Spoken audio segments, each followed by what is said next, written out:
Imagine walking through the streets of Delhi, Mumbai, Kolkata, लेकिन वहाँ ना तो गर्मा गर्म समोसे की खुशबू है, ना बरसात के दिनों में गर्मा गर्म चाय, ना ही पानी पूरी के रंगी बिरंगी plate.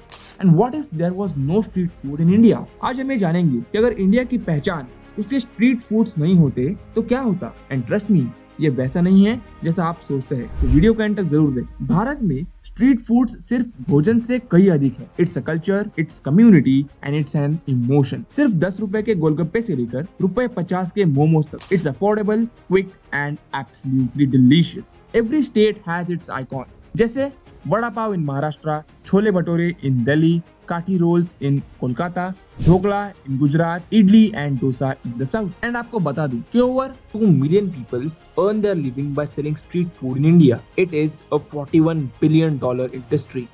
Now, what happens if it's gone? सबसे पहले देखते हैं कि इसका डेली लाइफ पर कैसा इम्पैक्ट पड़ेगा। So imagine rushing to work and no चाय वाला at the corner. Students के लिए no budget friendly bhelpuri after classes and couples के लिए no late night kulfi dates. So ये हो गया customers के लिए इम्पैक्ट। But सबसे बड़ा इम्पैक्ट है और वो है massive job losses. As India has around 10 million street vendors, जिसमें से 2 मिलियन से ज्यादा स्ट्रीट फूड वेंडर्स है, their livelihood would collapse overnight. जैसे vendors, helpers, transporters, small farmers supplying raw material. आज street food inspires global trends. क्या आपने कभी कनाडा के बटर चिकन टैकोस के बारे में सुना है? Yep, it is inspired by Indian street style innovation. Without affordable options, केवल बड़ी chains and high and restaurants बचेंगे। Eating in such a world would become a luxury, not a daily joy. अब जैसे कि ये $41 बिलियन की industry है, तो इसका इम्पैक्ट हमारे देश की इकोनॉमी पर भी पड़ सकता है। 2 मिलियन से ज्यादा स्ट्रीट फूड वेंडर्स तुरंत अपनी नौकरी खो देंगे। बहुत से वेंडर्स के पास कोई बैकअप इनकम या कोई फॉर्मल एजुकेशन नहीं होता, leading to a rise in poverty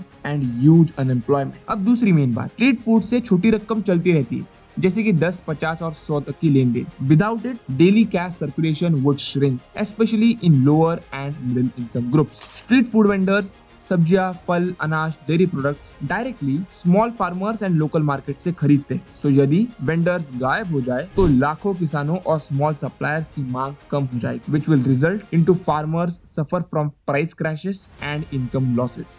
Now, main thing, why street food matters? Street food represent करता है इंडिया का जुगाड़, spirit innovation on a plate. इस तरह स्वाद पीढ़ियों तक जीवित रहता है। It's an entrepreneurship at its purest form, but no fancy degrees, just passion, hard work and recipes passed down to family. वैसे आपकी कौन सी फेवरेट प्लेट है? कमेंट्स में जरूर बताना। अब स्ट्रीट फूड इतना ही मेन है लोकल्स, वो भी मुंबई के। तो अब अगर जानना है what if Mumbai locals never existed, तो स्क्रीन पर दिख रही वीडियो पर क्लिक करें, सब्सक्राइब करके वहां जल्दी पहुंच जाना। वही होगी फिर से मुलाकात।